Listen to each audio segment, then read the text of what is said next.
I think we should start being a bit more grateful for nature. Both me and you, we've kind of unknowingly and subconsciously done things that probably don't do nature any good.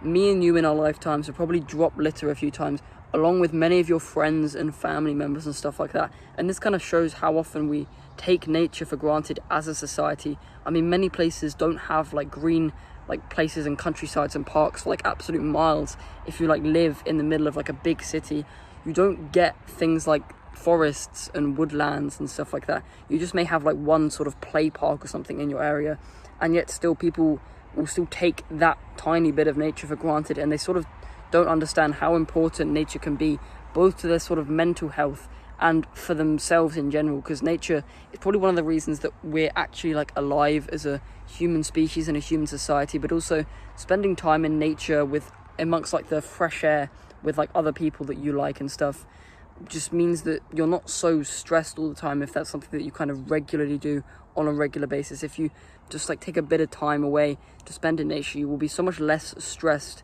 and will have much better mental health than if you sort of didn't do that thing.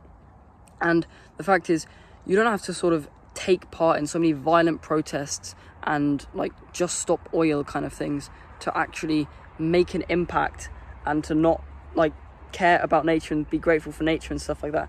Literally all you need to do is to just pick up litter and not chew gum and spit your gum out on the ground as much. It's like literally as simple as that. But many people, they don't realize that the tiny things that they do, because if each like person, 7 billion people on the planet, or like 65 million people in the UK for instance, if everyone like drops a bit of litter daily, that will end up like accumulating in landfill and just in the oceans, and then we end up getting microplastics in our water system, which is synthetic, and that's never ever going to be good for any one of us when we ingest it inside our bodies and it goes into our bloodstream and our organs and stuff like that. That's not something that any of us want.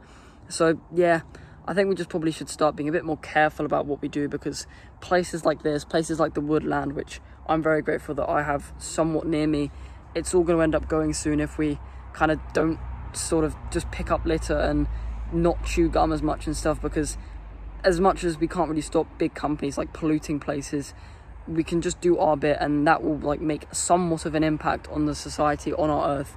And you don't have to take part in violent protests and stuff. You can literally just do your bit by picking up litter, take part in like volunteering and litter picking stuff if that's something that you're very interested in. But yeah, I recommend subscribing, because I like this community of young tribal people who are willing to improve themselves so much more than they already have. And good luck.